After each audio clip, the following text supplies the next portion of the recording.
Hey everyone, welcome back to the channel. So today I'm talking about Happy Patel Khatarnak Jasoos, which is currently playing in theaters.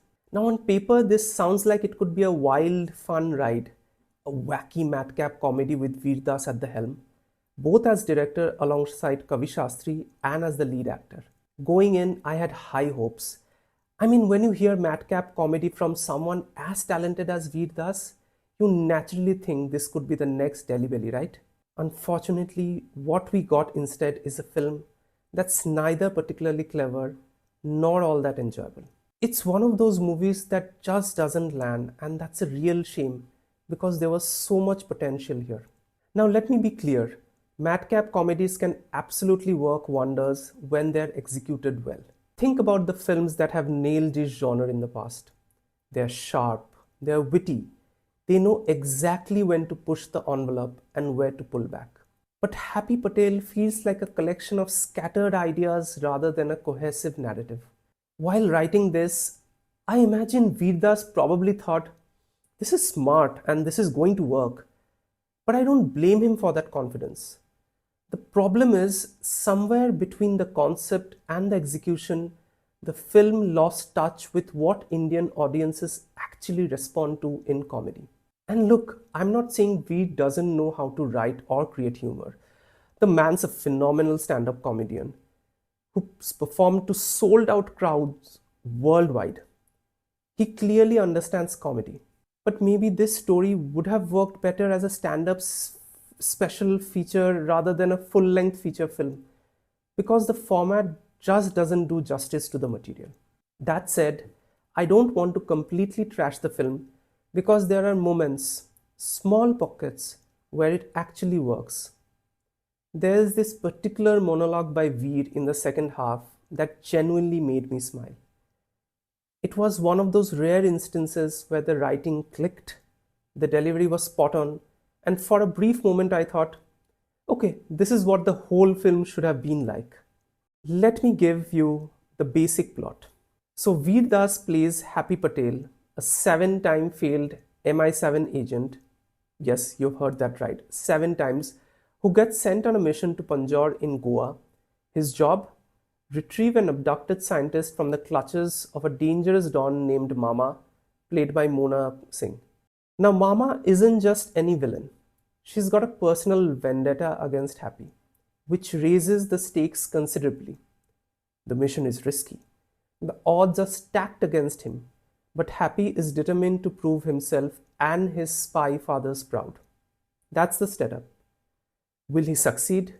Well, that's what the film tries to explore, though I'm not sure it does all that effectively. Where the film really stumbles is in its humor.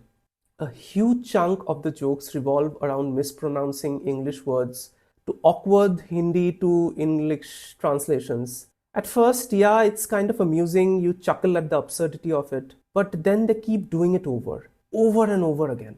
That's where the running gag doesn't work. There is this specific line where Happy says "tum" and a character named Tom literally appears on the screen to announce his presence. The first time, sure, it's cute. The 5th time, it's grating. By the 10th time, you're just begging for it to stop. Comedy needs variety. It needs rhythm. And when you lean too heavily on one joke, it loses all its punch. And here's the thing. This kind of humor might have worked brilliantly if this film came out a decade or more ago. But we are right now living in a different era. Social media has completely changed the comedy landscape. Instagram and YouTube are flooded with reels with sketches that play the regional language translation and pronunciation gags.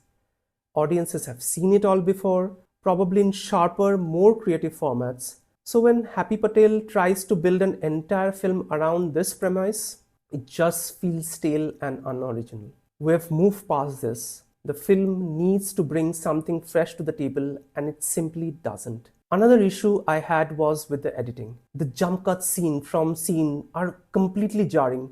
You're watching one moment and suddenly you're somewhere else entirely without any real transition or connective tissue. It makes the film feel disjointed, like the filmmakers themselves weren't sure where they wanted the focus to be. Good comedy needs flow. It needs to build momentum. But here that rhythm is constantly interrupted, and it kills whatever comedic energy the film tries to generate. Now let's talk about the performances, because this is where things get a little bit more interesting.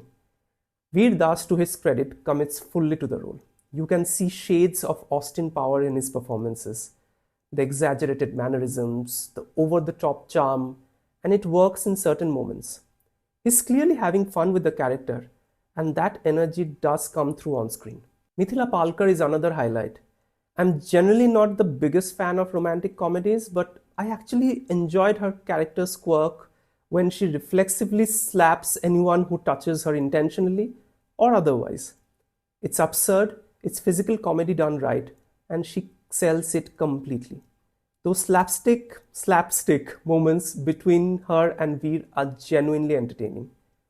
Then there's Mona Singh as Mama, the cutlet-loving, Sanjeev Kapoor-obsessed Dawn. She's fantastic. Her character has the delightful charm that makes her both menacing and oddly endearing at times. Every time she's on screen, there's this electric presence that lifts the film, even if just momentarily. But here's where I got genuinely frustrated, and that's Sharib Hashmi. If you have seen The Family Man, you know exactly how brilliant this guy's comic timing is. He's an absolute gem, capable of delivering both subtle humor and laugh out loud moments with equal finesse. So why on earth is he relegated to such thankless, underwritten roles in this film? It's baffling. They had Sharib Hashmi right there, and they barely gave him anything to do. What a waste of a talent. And speaking of underutilized actors, Imran Khan makes a comeback after almost a decade away from the screen.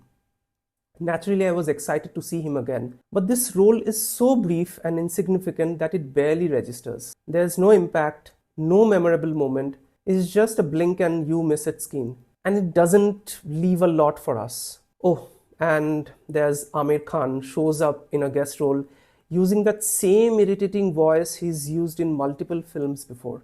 Look, I have immense respect for Aamir, but at this point, he really needs to rethink how he approaches these quirky characters. It's becoming predictable, and frankly, it's starting to feel tired. Innovation is key, and I hope he finds a way to reinvent himself soon, because the talent is obviously there. Here's the thing. I went into Happy Patel genuinely excited. The promotional material was hilarious. The trailers had me laughing. The concept seemed promising. And I was ready for a fun ride. I was hoping for the same magic Delhi Belly delivered, that perfect blend of chaos and clever writing.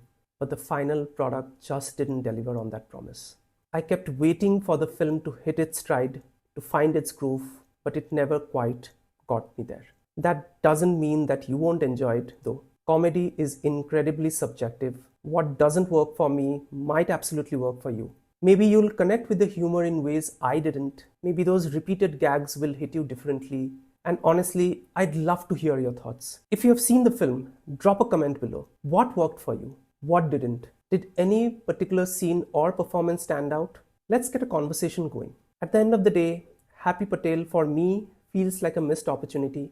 There's talent here, there are ideas here, but they are not pulled together in a way that creates a satisfying whole. It's a film that tries hard, but ultimately falls short of its ambitions. Alright, that's it from me today. If you have enjoyed this review, and share your thoughts in the comments about what resonated with you. And if you like clear, straightforward reviews, please like, share, and subscribe. Thank you so much.